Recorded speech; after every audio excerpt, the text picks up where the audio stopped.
नमस्कार मित्रांनो, मी रुपाली ढगे. तुमचं सर्वांचं स्वागत आहे आपल्या रुपाली अँड वरद लाईफस्टाईल या यूट्यूब चॅनलवरती. मित्रांनो, आजचा विषय आहे IPO. आपण खूपदा ऐकतो ह्या कंपनीचा IPO आला, त्या कंपनीचा IPO आला. तुम्ही म्हणाल IPO म्हणजे काय? आणि बरोबर आहे, तर सांगते IPO म्हणजे काय आणि कंपनी IPO मार्केटमध्ये का आणते. तर मित्रांनो, समजा तुमच्याकडे तुम्हाला 1000-1500ची गरज लागली, छोटी गरज आहे, तर आपण आपल्या मित्रांकडनं किंवा नातेवाईकांकडनं घेतो उसने आणि त्यांना परत देतो. तर समजा ही झाली छोटी गरज. आता आपल्याला मोठी गरज लागते, घर बांधायचे किंवा गाडी घ्यायची, तर आपण काय करतो, बँकेकडनं कर्ज घेतो आणि त्या बँकेला व्याजासहित कर्ज परत करतो, बरोबर. किंवा बँकेपेक्षा जास्त व्याजदराने एखाद्या व्यक्तीकडनं कर्ज घेतो, म्हणजे एखाद्या व्यक्तीकडनं पैसे घेतो, बरोबर, आणि त्याला परत करतो. पण मित्रांनो, प्रायव्हेट कंपनी जी असते तिला कुणी एवढी मोठी रक्कम म्हणजे नातेवाईक किंवा मित्र देऊ शकतो का? तर नाही देऊ शकत. आणि बँकेकडनं लोन घ्यायचं तर त्यांना व्याजदर परवडत नाही, एवढा मोठा व्याजदर द्यायचं बँकेला ते परवडत नाही. मग कंपनी काय करते, IPO आणते. तर IPO म्हणजे काय, तर इनिशियल पब्लिक ऑफरिंग, म्हणजे पब्लिकला कंपनी ऑफर करते की तुम्ही आमचे शेअर्स घ्या, म्हणजे आमच्या कंपनीत भागीदार व्हा, त्या बदल्यात आम्हाला पैसे द्या. मग त्या पैशाच्या ह्याच्यावरती आलेल्या फंडवर कंपनी कंपनीला जी नीड आहे, जी गरज आहे ती भागवते. मग कंपनी IPO का आणते, तर कंपनी IPO ह्याच्यासाठी आणते की पहिली गोष्ट म्हणजे कंपनीला शाखा विस्तार करायचा असतो, कंपनीला मोठं व्हायचं असतं. दुसरी गोष्ट म्हणजे एकतर कंपनीवर कर्ज झालेलं असेल, ती कर्ज ह्या आलेल्या IPOच्या फंडमधनं, पैशामधनं ते कर्ज रिटर्न करेल. किंवा कंपनीचे जे इन्व्हेस्टर आहेत कंपनीमधले, त्यांना कंपनीच्या बाहेर पडायचं असेल, मग कंपनी आलेल्या पैशांमधनं त्या इन्व्हेस्टरला त्यांचं जे काही शेअर्स आहेत किंवा त्यांची जी काही रक्कम आहे ती देऊन त्यांना बाजूला करतं, बरोबर. तर मित्रांनो, मग तुम्ही म्हणाल की IPOला अप्लाय कसं करायचं किंवा IPOमध्ये हे अर्ज कसं करायचा. तर मित्रांनो, IPO हा आपण 1 किंवा 2 शेअर्समध्ये घेऊ शकतो का? तर नाही. IPO हा लॉट साईजमध्ये असतो, तर आपण त्याला लॉट साईजमध्येच अप्लाय करू शकतो. आता 6 ऑक्टोबरला टाटा कॅपिटलचा IPO लॉन्च होतो, बरोबर. तर टाटा कॅपिटलचंच उदाहरण घेऊ आपण.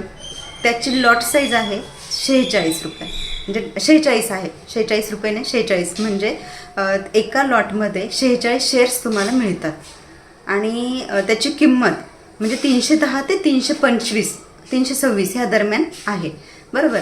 तर म्हणजे आपल्याला एक लॉट घेण्यासाठी जवळजवळ 15,000 रुपये लागतात. म्हणजे आपण कारण आपण एक किंवा एकापेक्षा जास्त लॉटला अप्लाय करू शकतो ह्या IPOमध्ये. त्यामुळे आपल्याला जवळजवळ एक लॉट घेण्यासाठी 15,000 रुपये लागतात. तर मित्रांनो, म्हणजे आणि आपण IPOला अप्लाय केला म्हणजे IPO मिळेलच का आपल्याला?